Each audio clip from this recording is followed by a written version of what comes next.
வணக்கம். Welcome to கதை திரட்டு.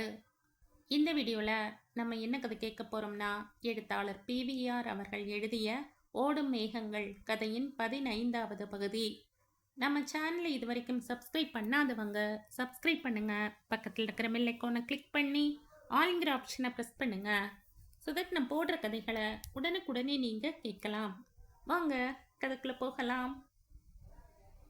ஸ்ரீதருடைய மௌனத்தை கண்ட பரசுராமன் அவனுடைய பேட்டி முடிந்துவிட்டது என்று நினைத்து மீண்டும் பேப்பரை எடுத்தார். அதே சமயத்தில் சார் என்று ஒரு குரல் கேட்டது. யாரது? நான் தான் சார். அடுத்த கணம் பரசுராமன் முன்பின் பார்த்திராத ஒருவர் உள்ளே நுழைந்தார். அவரை கண்டதும், உங்களுக்கு இங்கே என்ன வேலை? வெளியே போங்கள் என்றான் ஸ்ரீதர். ஏற்கனவே ஆத்திரத்தில் பதறிப்போயிருந்த அவன் இப்போது தன்னையே இழந்து விட்டான். அவர் என்னை தேடித்தான் வந்திருக்கிறார் என்றால் நீ யார் அவரை வெளியே விரட்ட என்ற பரசுராமன் ஸ்ரீதரை பார்த்து கத்தினார். பிறகு, நீங்கள் யார் சார்? உங்களுக்கு என்ன வேணும் என்றார். சார், அப்பு சொன்னான் நீங்க 2 மணிக்கு புறப்படுறதாக. பார்க்கிறதானால் அதுக்கு முன்னாடி பார்த்து விடுங்கன்னு சொன்னான். தொந்தரவு கொடுக்கறதுக்கு என்னை மன்னியுங்கள். உட்காருங்கள். சார், என் பெயர் கோதண்டராமன். இந்த ஊரில் வக்கீலாக இருக்கிறேன். ஒரு 5 நிமிஷம் அவகாசம் தாருங்கள். விஷயத்தை சொல்லி போய் விடுகிறேன். ஒரு உயிர் வாழறதும் சாகிறதும் உங்க கையில இருக்கு. உங்களுக்கு பெண் இருக்கிறாளா? கோதண்டராமன் ஆச்சரியத்தில் ஸ்தம்பித்து போனார். எப்படி தெரிஞ்சது உங்களுக்கு? ஸ்ரீதரே சொன்னானா? அவன் சொல்ல மாட்டான், உங்க கோலம் சொல்லித்து. ஒரு உயிர் வாழறதும் சாகிறதும் என் கையில் இருக்கணும்னா அது ஒரு பெண் வாயிலாகத்தான் இருக்கணும். பெண்களின் உயிர்களுக்கும் ஸ்ரீதருக்கும் நிறைய சம்பந்தம் இருக்கும். சீ, பெத்த பிள்ளையை பத்தி 3ஆம் மனுஷனிடம் பேசுகிற பேச்சா இது? ஸ்ரீதர் சீறினான். பரசுராமன் நிதானமாக அவனை பார்த்தார். நீ என்னை பார்க்க வந்த காரியமாகிவிட்டது இல்லையா? நீ இனி போகலாம். நான் மிஸ்டர் கோதண்டராமனிடம் பேச வேண்டும். ஸ்ரீதர் நகரவில்லை. நீ போகலாம் என்கிறேன் என்றார் பரசுராமன். இந்த கோதண்டராமன் சொல்றது எதையும் நம்பாதீர்கள். இவரும் அப்புவுமாக ஏதோ திட்டம் தீட்டியிருக்கிறார்கள் என்றான் ஸ்ரீதர். ராஸ்கல், நீ இந்த அறையை விட்டு வெளியே போடா. ஆத்திரத்தில் பரசுராமன் சாய்வு நாற்காலியை விட்டு எழுந்து விட்டார். அவருடைய உடல் பதறியது. ஸ்ரீதர் வெளியேறிய பின் பரசுராமன் மீண்டும் சாய்வு நாற்காலியில் உட்கார்ந்து கொண்டார். ஒரு நீண்ட பெருமூச்சு அவரிடமிருந்து வெளிவந்தது. என்னை மன்னிக்கணும், நான் அசந்தர்ப்பமாக வந்துவிட்டேன். ரத்தன சுருக்கமாக நீங்கள் வந்த விஷயத்தை சொல்லுங்கள். அப்புறம் நீங்கள் கேட்கிற மன்னிப்புகளை பற்றி ஆலோசிக்கிறேன். என் பெண் வசந்தா நளினி இண்டஸ்ட்ரீஸில் ஸ்டெனோகிராஃபராக வேலை பார்க்கிறாள். பாக்கி கதை என்னன்னு என்னால் யூகிக்க முடியும். உங்க பெண்ணை ஸ்ரீதர் கல்யாணம் செய்து கொள்ள வேண்டும் என்று சொல்லத்தானே வந்திருக்கிறீர்கள்? கெஞ்சி கேட்டுக்கொள்ள. உங்க பெண்ணுக்கு இப்போ வயசு என்ன? 23, அதாவது மேஜர். ஆமாம், அவளும் ஸ்ரீதரும் மனம் விட்டு பழகிவிட்டார்கள். உங்க பெண் வேணுமானால் அப்படி பழகி இருக்கலாம். ஆனால் ஸ்ரீதரை பற்றி சொல்ல முடியாது. அவனுக்கு மனசாட்சியே கிடையாது. அவன் கல்யாணம் செய்து கொள்வதாக வாக்குறுதி கூட கொடுத்திருந்தானாம். அவன் எந்த பெண்ணுக்கும் முதலில் கொடுக்க தவறாமல் இருப்பது இந்த வாக்குறுதிதான். அப்போ கோதண்டராமனுடைய குரல் கேவியது. அப்போ என்ன அப்போ? வசந்தா சின்ன பெண் இல்லையே. நீங்கள் அவளை கட்டுப்பாடுடன் வளர்க்கவில்லை. நாளைக்கு ஊட்டி போறா சிரிக்குமே சார். ஊராரின் சிரிப்புக்கு இடம் கொடுத்தது உங்க பெண். அதை அடக்க என்னால் எப்படி முடியும்? நீங்கள் உங்கள் பிள்ளையிடம் சொல்லி. பெற்ற தோஷத்துக்காக அவனை வளர்த்தேன். ஆளான பிறகு அவன் என் மார்பிலை பாய்ந்தான். அவன் என் பிள்ளை என்று நான் சொந்தம் கொண்டாடி 4 வருஷம் ஆகிறது. எனக்கும் அவனுக்கும் எந்த விதமான சம்பந்தமும் இல்லை என்று 4 பேர் அறிய பிரகடனப்படுத்தி 3 வருஷம் ஆகிறது. அப்போ என் கதி, என் பெண்ணின் கதி. என்னை இப்போது நீங்கள் மன்னித்து விடுங்கள் மிஸ்டர் கோதண்டராமன். மற்றவர்களுடைய கதியையோ விதியையோ மாற்றியமைக்க எனக்கு சக்தி இல்லை. அதுவும் இந்த விஷயத்தில். இந்த பிரச்சனையை வசந்தாவே தீர்த்து கொள்ளட்டும். வயதான பெண் முன்பின் யோசியாமல் பருவத்தின் பயங்கரம் தெரியாமல் விளையாடினால் நான் என்ன செய்ய முடியும்? கோதண்டராமன் எழுந்தார். சார், என் பெண் தற்கொலையையே செய்து கொண்டு விடுவாள். அவளுக்கு அந்த கோழைத்தனம் வராமல் இருக்க நான் தெய்வத்தை வேண்டுகிறேன். திடீரென்ற கோதண்டராமனுடைய குரல் உயர்ந்தது. என் பெண்ணை காப்பாற்ற உங்களால் முடியாது என்கிறீர்களா? ஆனால் நாதனை சமாதானப்படுத்தினீர்களாமே. ராதிகா உங்கள் பிள்ளையை கல்யாணம் செய்து கொள்ளக்கூடாது என்றீர்களாமே. அப்பு சொன்னானே. பரசுராமன் சிரித்தார். உங்கள் குழப்பத்தில் என்ன பேசுகிறோம் என்று தெரியாமல் ஏதோ பேசுகிறீர்கள். ராதிகா என் ஒன்றுவிட்ட தங்கையின் பெண். ஸ்ரீதன்.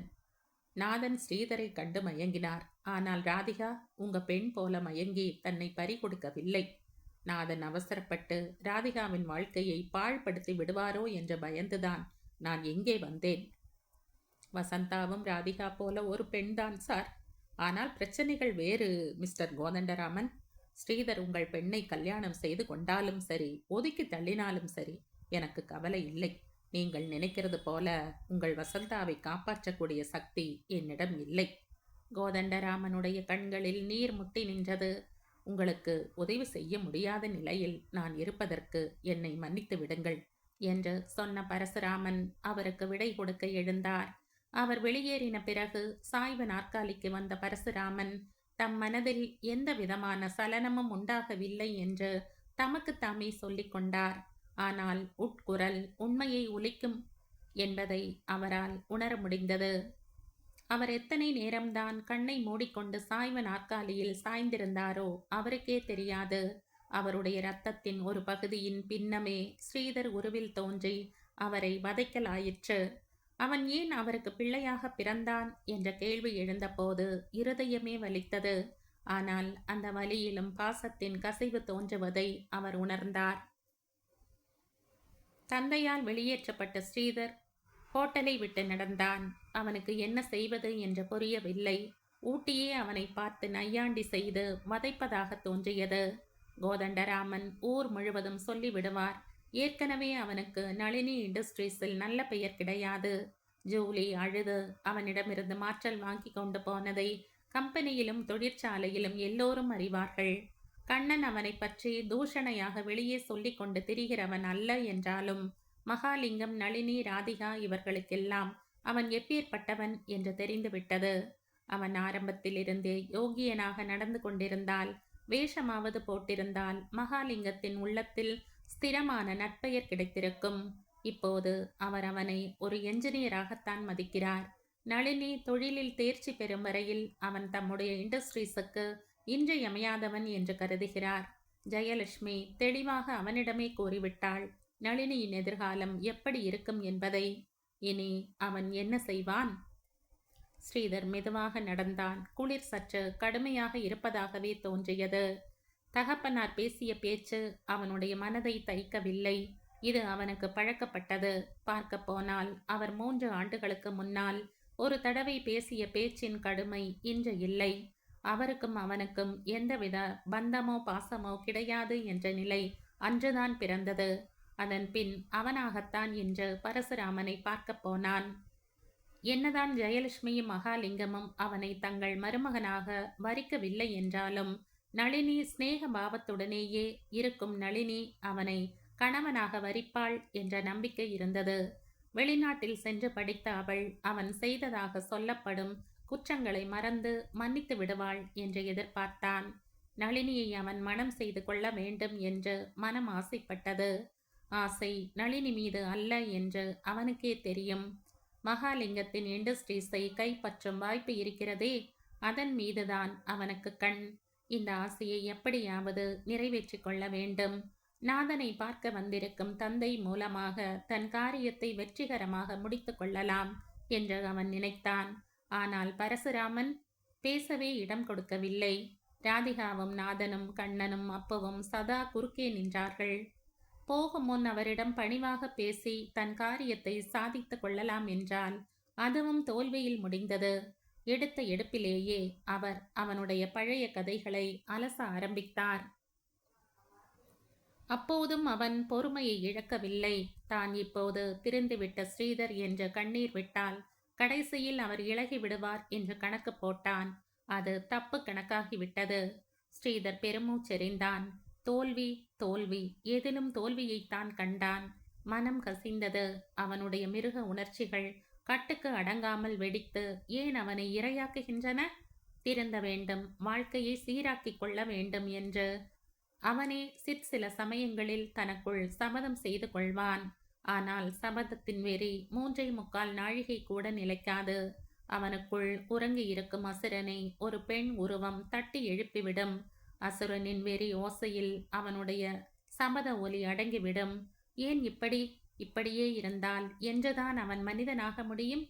இனிமேல் திருந்தவும் வழி இல்லை என்ற தோல்வி மனப்பான்மைதான் நிலைத்திருந்தது. தன் அசுரகுணம் உடம்போடு பிறந்து விட்டதாக அவனை முடிவு பண்ணிவிட்டான்.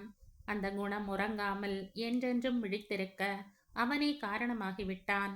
இல்லாவிட்டால் நாதன் வீட்டுக்கு சென்று கொண்டிருக்கும் நாட்களில், ராதிகா தனக்கு மனைவியாகி விடுவாள் என்று கனவு கண்ட நாட்களில் அவன் ஜூலியின் வீட்டுக்கு போயிருக்க மாட்டான்.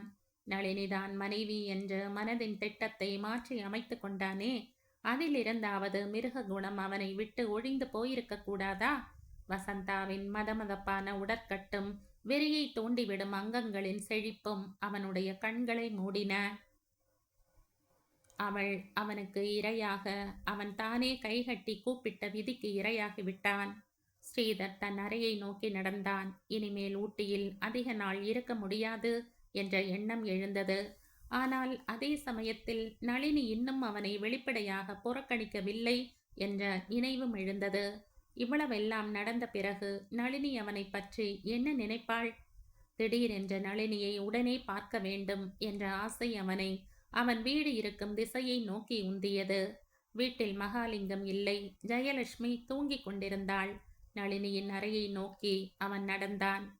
வணக்கம் நளினி. ஓ ஸ்ரீதரா என்று கேட்டுக்கொண்டே நாற்காலியை விட்டு எழுந்த நளினி அவனை நோக்கி வந்தாள். தன்னை அறைக்குள் அழைக்காமல் அவள் எழுந்து வருவதைக் கண்டதும் ஸ்ரீதருக்கு ஏமாற்றம் உண்டாகிற்று. நளினியே தொடர்ந்து, நீங்கள் அப்பாவி ரயிலெத்து மேட்டுப்பாளையம் போகவில்லையா என்று கேட்டாள். இல்லை. ஏன் ஒரு மாதிரியாக இருக்கிறீர்கள்? முகம் வெளுத்து வெளிரி கிடக்கு. ஒன்றுமில்லை நளினி. குரல் தீனமாக இருந்தாலும் அதில் ஒரு குழைவு இருந்தது. அந்த குழைவு நளினியின் காதில் செயற்கையாக ஒலித்தது. இல்லை, ஏதோ இருக்கிறது, நீங்கள் மறைக்கிறீர்கள் என்றாள் அவள். சாப்பிட வருவீர்கள்னு நினைத்தேன், வரவில்லை. உடம்பு அசௌகரியமா? உடம்பு சரியாகத்தான் இருக்கிறது நளினி, மனசுதான். நளினி பதில் பேசாமல் சிரித்தாள். நளினி, பொட்டானிக்கல் கார்டன்ஸுக்கு போகலாமா? இப்பவா? ஆமாம். எதற்கு? உன்னிடம் பேச வேண்டும். இங்கேயே பேசுங்கள். வேண்டாம், வா போகலாம். மன்னிக்க வேண்டும் மிஸ்டர் ஸ்ரீதர், எனக்கு வேலை இருக்கிறது. ரொம்ப முக்கியமான சமாச்சாரம். அவசரமான சமாச்சாரமா? அவசரமில்லை, ஆனால் முக்கியம். அப்ப இன்னொரு நாள் பேசிக்கொள்ளலாம். நளினி, நீ என்னை பத்தி என்ன நினைக்கிறாய்? உங்களுக்கு என்ன திடீர்னு பைத்தியம் பிடித்து விட்டதா? அந்த நிலையின் நுழைவாசலில் தான் இருக்கிறேன் நளினி. ஆனால் இந்த நிலையிலும் என்னை காப்பாற்றக்கூடியவள் நீ ஒருத்திதான். வீட்டுக்கு போய் ஓய்வு எடுத்துக்கொள்ளுங்கள். சொல்லு நளினி, நீ என்னை பத்தி என்ன நினைக்கிறாய்? உங்கள் வேலையில் நீங்கள் மேதை. என் வேலையில் என் கெட்டிக்காரத்தனத்தை பற்றி நான் கேட்கவில்லை. நிறைய விஷயங்களை தெரிந்து கொண்டிருக்கிறீர்கள். தெரிந்திருக்கிறதை நன்றாக சொல்கிறீர்கள். உங்களுடன் பழகுகிறவர்களுடைய அறிவு விருத்தியாகும். அதுவும் விஞ்ஞான உலக அறிவு. ஐயோ நளினி, நான் அதை பற்றி கேட்கவில்லை. உங்களை பற்றி நினைக்கும் போது இந்த எண்ணம்தான் என் மனசில் ஏற்படுறது. வேறு விதமான எண்ணங்களே வருவதில்லையா? வரும், ஆனால் நான் பொருட்படுத்துவதில்லை. எனக்கு புரியவில்லை நளினி. உங்களை பற்றி யாராவது குறை சொல்வார்கள். ஃபேக்டரியில் நான் தலையசைத்து விட்டு போவேன். 1-2 பேர் உங்களை ஆபீஸில் வேலை செய்கிற 1-2 பெண்களையும் இணைத்து பேசுவார்கள். காதில் விழாதது போல போவேன். நான் குற்றம் செய்யாதவன் என்ற எண்ணமாவது அப்போது பிறந்திருக்கா நளினி? இல்லை. இல்லையா? ஆமாம், நான் அந்த விஷயத்தில் அக்கறையாக இருந்தால்தானே அதை பற்றி யோசித்து ஒரு முடிவுக்கு வருவதற்கு. நளினி, நீ இன்னும் என்னை புரிந்து கொள்ளவே இல்லை. ஜெர்மனியில் படித்து வந்திருக்கிறாய். எத்தனையோ பேருடன் பேசி பழகி இருக்கிறாய். ஆனால் ஸ்ரீதர் தவித்தான். ஆனால் என்றால், மற்றவர்கள் உன்னுடன் பழகுவதற்கும் நான் பழகுவதற்கும் உள்ள வித்தியாசம்? என்னை பொறுத்தவரையில் ஒரு வித்தியாசமும் இல்லை. கண்ணன், அப்பு என் சகோதரர்கள் போல். நான் ஒர்க்ஸ் மேனேஜர், என்ஜினியர், அறிவாளி. அவ்வளவுதானா? ஆமாம். நான் என்னென்னவோ கனவுகள் கண்டேன் நளினி. இனிமேல் தூங்காதீர்கள். உனக்கு விளையாட்டாக இருக்கிறது. எதிர்பார்த்தது கிடைக்காவிட்டால் ஏமாற்றம். எதிர்பாராமலே இருந்துவிட்டால் நிம்மதி. நீங்கள் கனவு கண்டீர்கள், இப்போது ஏமாற்றம். இதுதான் உன் முடிவான எண்ணமா நளினி? நீயும் நானும் தம்பதியானால் தொழில் உலகத்திலேயே ஒரு புரட்சி பண்ணலாம்னு கோட்டை கட்டினேன். இப்போ திட்டத்தை மாற்றிக்கொள்ளுங்கள். நான் என் அம்மா அப்பா நிச்சயம் செய்து எனக்கும் பிடித்த ஒருவரை கல்யாணம் செய்து கொண்டு அமைதியான சுகமான வாழ்வு வாழப் போகிறேன் மிஸ்டர் ஸ்ரீதர். அதற்கு நீங்கள் உங்கள் வாழ்த்துக்களை தாருங்கள். ஸ்ரீதருடைய முகம் வெளிறியது. நளினி எங்கே தன்னை பரிதாபமாக பார்க்கிறாளோ என்ற பயம் தோன்றவே அவனை ஏறிட்டு பார்க்கவும் தெம்பு இல்லாமல் போயிற்று. என்னை மன்னித்து விடுங்கள் நளினி என்றான். அதெல்லாம் சரிதான். ஒருவரை ஒருவர் புரிந்து கொண்டால் குழப்பம் தீர்ந்துவிடும். நட்பு தொடருகிறதா இல்லையா என்றும் தெரிந்துவிடும் என்றாள் நளினி. ஸ்ரீதர் வெளியேறினான். பரசுராமனை நீலகிரி எக்ஸ்பிரஸில் ஏற்றி அனுப்பிவிட்டு அப்புவும் கண்ணனும் மேட்டுப்பாளையத்தில் இருந்து திரும்பிக் கொண்டிருந்தார்கள். நாதனுடைய காரை கண்ணன் ஓட்டி வந்தான். அவனுக்கு பக்கத்தில் அப்பு ஒரு காலை தொங்கவிட்டு இன்னொன்றை சீட்டின் மேலேயே மடக்கி துடை தாளம் போட்டு கொண்டிருந்தான். என்றுமில்லாத குதூகலத்துடன் அப்பு காணப்பட்டான். என்னடா தேன் குடிச்ச நறு மாதிரி கும்மாளம் போடுற என்று கண்ணன் ஆரம்பித்தான். அப்பு சந்தோஷப்படுறான்டா கண்ணா. என்னடா விஷயம்? பரசுராமன் வந்து ஒரு பிரளயத்தை உண்டு பண்ணி போய்விட்டார். பிரளயம்னா அதுக்கப்புறம் உலகம் ஒரே தண்ணீர் காடாக இருக்கும். ஆள் இலையிலே கண்ணன் தவழ்ந்து கொண்டு வருவான். அப்புறம் புது யுகத்தில் புது உலகம் தோன்றும். அது மாதிரி இப்போ ஒரு புது உலகம் உதிக்கிறதை அப்புவின் கண் பார்க்கிறதுடா.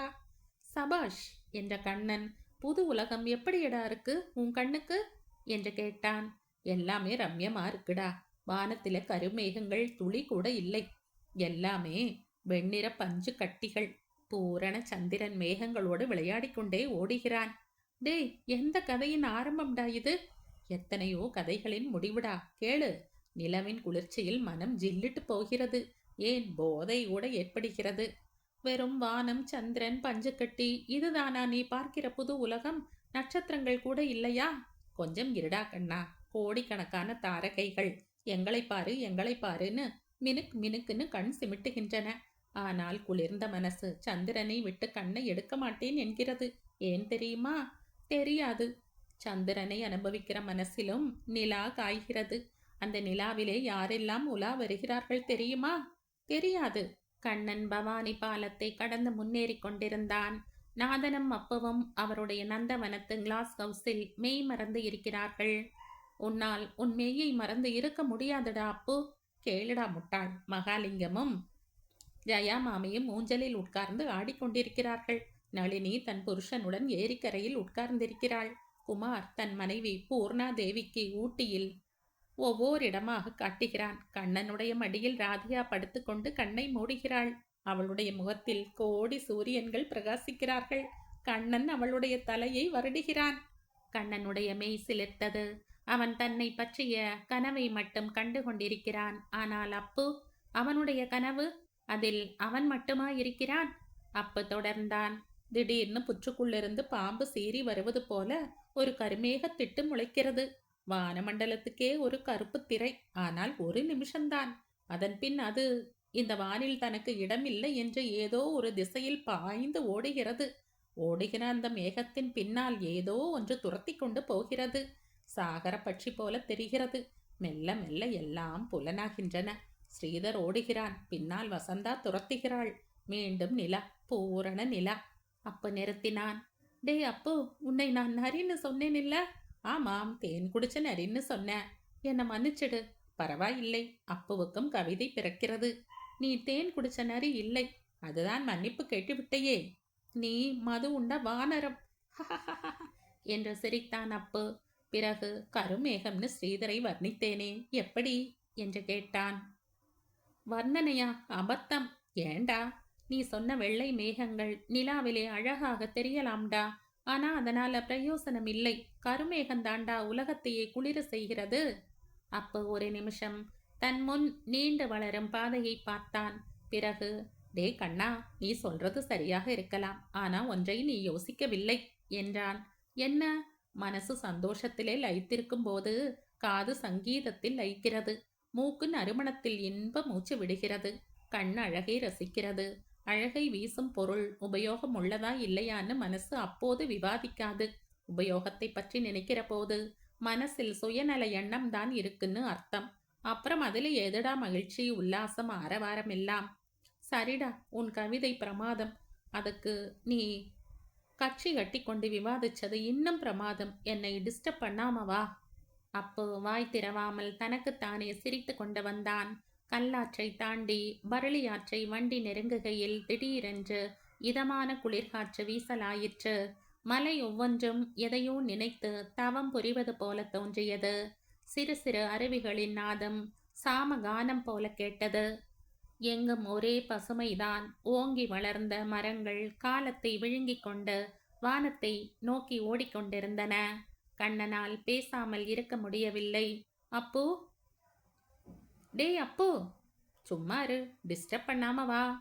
நாதன் வீட்டை அடையும் போது மணி 6:45. ராதிகாவும் அவரும் போர்ட்டிகோவில் நின்று கொண்டிருந்தார்கள். கார் நின்றதும், சௌகரியமாக இடம் கிடைச்சதா என்று கேட்டார் நாதன் இருவரையும் பார்த்து. மனுஷன் ஃபர்ஸ்ட் கிளாஸ்ல இருந்து ஏர் கண்டிஷனுக்கு மாறிக்கொண்டார். கூப்பே கம்பார்ட்மெண்ட், 2வது ஆள் இல்லை. சௌகரியத்துக்கு என்ன குறைச்சல் என்றான் அப்போ. காரை ஷெட்டில் விட்டு வருகிறேன் என்றான் கண்ணன். தலையாட்டிய நாதன் ராதிகாவை ஓரக்கண்ணால் பார்த்தார். அவள் கண்ணனை பார்த்து புன்முறுவல் பூத்து கொண்டிருந்தாள். என்ன மாமா, அப்பு சொன்னது காதில் விழவில்லையா என்று அவரை தன் பக்கம் இழுத்தான் அப்போ. விழுந்தது. பரசுராமன் வேறு என்ன சொன்னார்? ஈரோடிலே சாப்பாடு வேணும்னு கார்கிட்ட சொல்ல சொன்னார். முட்டாள், நான் அதையா கேட்டேன்? உங்க மனசுல எதை நினைத்து கொண்டு கேட்கிறீங்கன்னு அப்புவுக்கு எப்படி தெரியும்?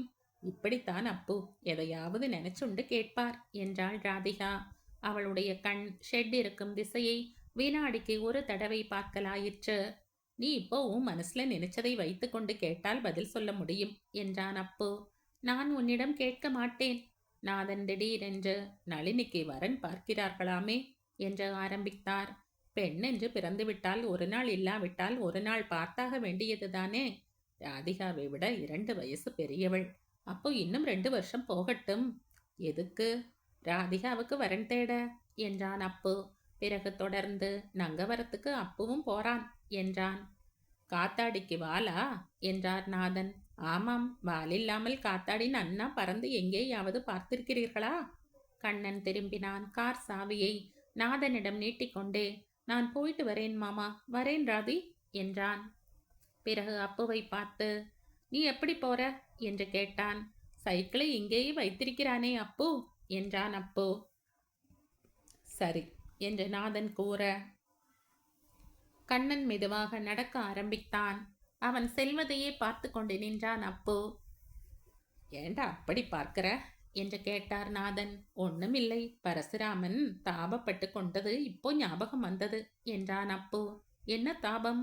நமக்கு ஒரு பெண் இல்லையே என்று. நாதன் சிரித்தார். அவருடைய சிரிப்பை லட்சியம் செய்யாமல் அப்பு, பெண் இருந்திருந்தால் கண்ணன் இப்போது அவருடைய மாப்பிள்ளையாக இருப்பான் என்றான். நாதன் வாய் திறக்கவில்லை. உனக்கு போறதே புத்தி என்றாள் ராதிகா. அடுத்த கணம் அவள் ஹாலை நோக்கி நடந்தாள். சோ குட் நைட் என்ற அப்பு சைக்கிளை எடுத்துக்கொண்டு கிளம்பினான். அப்போது மணி 7 அடித்து 5 நிமிஷம். வக்கீல் கோதண்டராமனுடைய வீட்டை அப்பு அடைந்த போது 7:30 மணி. அவர் ஒரு மிலிட்டரி ஸ்வெட்டரை போட்டுக்கொண்டு கூடத்தில் சாய்வு நாற்காலியில் உட்கார்ந்திருந்தார். அப்பு வந்திருக்கிறான் சார். வாடா. அப்புவின் குரலை கேட்டதும் வசந்தா உள்ளே இருந்து கூடத்துக்கு வந்தாள். என்ன நடந்தது மாமா? உனக்கு தெரிந்திருக்குமே. அப்புவுக்கு 1000 தெரியும். பரசுராமனை பார்த்தீர்களே, என்ன சொன்னார்? தம் பிள்ளை ஒரு கேப் மாதிரின்னு மட்டும் வாய் வார்த்தையா சொல்லலை, பாக்கி எல்லாம் சொன்னார். கல்யாணத்தை பத்தி என்ன சொன்னார்?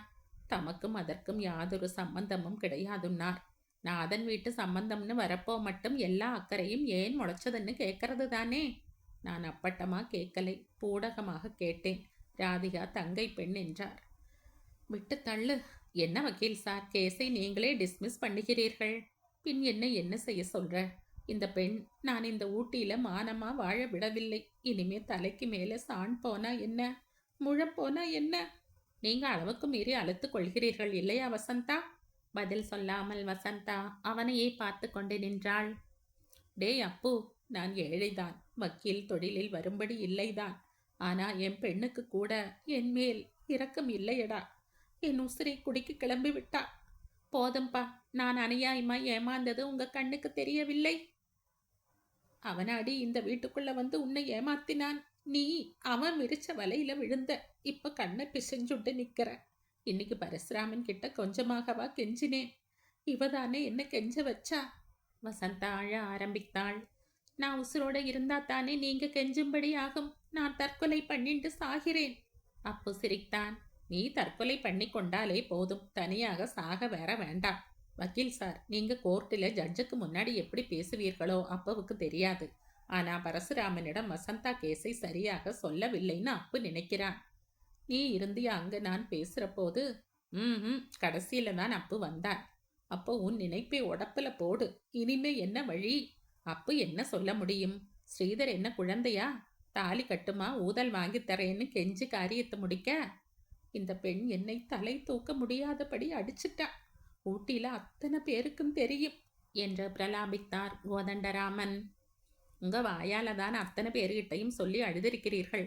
அதுவரையில் அவர்களுக்கே தெரியாது உங்கள் மானம் இப்படி போயிருக்கிறது என்றான் அப்பு. நீதான் காப்பாத்தணும் அப்பு என்றாள் வசந்தா. எதை? உன் அப்பா மானத்தையா? அதை நீதான தொலைச்ச. என்னை காப்பாத்து அப்பு. என்னுடைய விமோச்சனம் உன் கையில தான் இருக்கு. இந்த புத்தி இப்பதானே முளைக்கிறது. அவன் கூட வெக்கம் இல்லாம சினிமாவுக்கும் பிக்னிக்குக்கும் போன போது இந்த அப்புவையா நினைச்சுண்டிருந்த? அப்புவை கேட்டா இப்போ ஒரு குடியும் முழுகிடவில்லை. அவனை கல்யாணம் பண்ணிட்டு கஷ்டப்படுறதை விட பண்ணிக்காமல் கஷ்டப்படுறதே உசத்தி. நாளைக்கு நீ அவனுடைய மனைவி ஆகிறேன்னு வச்சுக்கோ, உன் கண் முன்னாலேயே இன்னொருத்தி கூட சுத்துவான். என்னம்மா அவன் கூட பழகிட்ட, அவ்வளவுதானே. இனிமே வீட்டுக்கு அடங்கின பெண்ணா இரு. நல்ல வரனா பார்த்து அப்புவே முடிப்பான். கோதண்டராமன் பெருமூச்சு விட வசந்தா கண்களை துடைத்து கொண்டாள். அப்பு துள்ளி கொண்டு விரைந்தான். மகாலிங்கத்தையும் பார்த்து 2 வார்த்தைகள் பேசிவிட்டால் அன்றைய பொழுது போய்விடும் என்று அவன் நினைத்தான். ஸ்ரீதர் உன்மத்தம் பிடித்தவனைப் போல ஆனான். இதுவரையில் அவன் எத்தனையோ சிக்கல்களில் மாட்டிக்கொண்டு வெளிவந்திருக்கிறான். அவற்றிலெல்லாம் அவன் சிலருடைய வசை மாறிகளுக்கு ஆளானதுண்டு. ஆனால் சில நாட்களிலேயே எல்லாம் மறந்துவிடும். இப்போது ஊட்டியில்தான். பட்டிருக்கும் அவமானத்தை அவனால் எண்ணியும் பார்க்க முடியவில்லை. என்ஜினியர் தொழிலில் நுட்பமான அறிவு உடையவன். மேல்நாட்டு சர்வ கலாசாலைகளில் முதன்மையாக தேறியவன். 30 வயதுக்குள் 2000 வரையிலும் சம்பளம் வாங்குகிறவன்.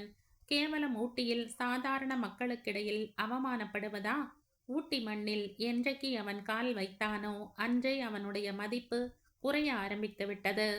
சென்று மறைந்த நாட்களை எண்ணி பார்க்க நாட்கள்தாம் மறைந்தனவே தவிர சம்பவங்களின் முத்திரைகள் மனதில் இருந்து மறையாதது தெரிந்தது. அவன் இதுவரையில் எத்தனை பேருடைய சிரிப்புக்கு பலியாகிவிட்டான். ராதிகா, ஜூலி, நளினி எல்லோருமே அவனை ஒதுக்கினார்கள். அவனை தம் ஃபேக்டரியின் எதிர்கால சுபிட்சத்துக்காக மகாலிங்கம் சகித்து கொண்டிருக்கிறார் என்பதை அவருடைய போக்கிலிருந்தே அவன் உணர்ந்தான். நளினியின் புன்னகையும் பேச்சும் வெறும் வெளிப்பூச்சுக்கள். அவன் எதற்காக தன்னை நாடுகிறான் என்பதை அவள் புரிந்து கொண்டு விட்டாள். ஆனால் புரியாதது போலவே இன்று வரையில் நடித்திருக்கிறாள். ராதிகா, உனக்கு என் நிழலை பார்க்கவும் யோகியதை இல்லை என்று முகத்தில் அடிக்கிறாள். ஜூலியிடம் அவனால் நெருங்கவே முடியவில்லை. அனாதைக்கும் பலம் உண்டு என்று அவள் நிரூபித்து விட்டாள். இவர்கள் எல்லோரிடமும் பட்ட தோல்விகளை விட வசந்தாவிடம் பெற்ற வெற்றியே பெரிய தோல்வியாகப்பட்டது. அவன் நளினியிடம் எந்த நோக்கத்துடன் நெருங்கி பழக முயன்றானோ அதே நோக்கத்துடன் வசந்தா அவனை நெருங்கினாள். அவளுடைய குலையாத உடற்கட்டு அவனுடைய போதையை தீவிரமாக்கியது. அவளுடைய யவ்வனம் தன் பசியை தணிக்கக்கூடிய ஆகாரம் என்று நினைத்த அவன் வசந்தாவின் உள் மனதை புரிந்து கொள்ளவில்லை. நாய்க்கு ரொட்டி துண்டு எறிவது போல அவள் முன் பரிசு பொருள்களை எறிந்தாள். தான் கூப்பிட்ட குரலுக்கு அவள் விளையாட வரும் பொம்மையாகி விடுவாள் என்று அவன் கணக்கு போட்டான். அது தப்பு கணக்காக போயிற்று.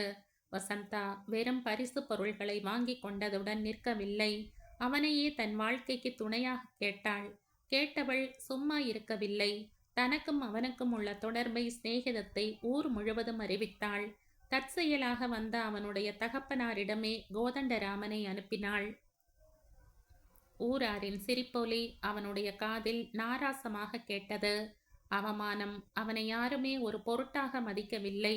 பெற்ற தந்தையே பலர் முன்னிலையில் ஒரு ஹோட்டலில் இறங்கி உனக்கும் எனக்கும் ஒரு சம்பந்தமும் இல்லை என்பதை ஊராருக்கு காட்டினார். மகாலிங்கம் பரசுராமனுடைய திருப்திக்காகவாவது அவனை விருந்துக்கு அழைத்தார். ஆனால் நாதன் அவனை தம் வீட்டு பக்கமே அழைக்கவில்லை. எல்லாவற்றுக்கும் காரணம் அப்புதான் என்று திடீரென்று தோன்றியது.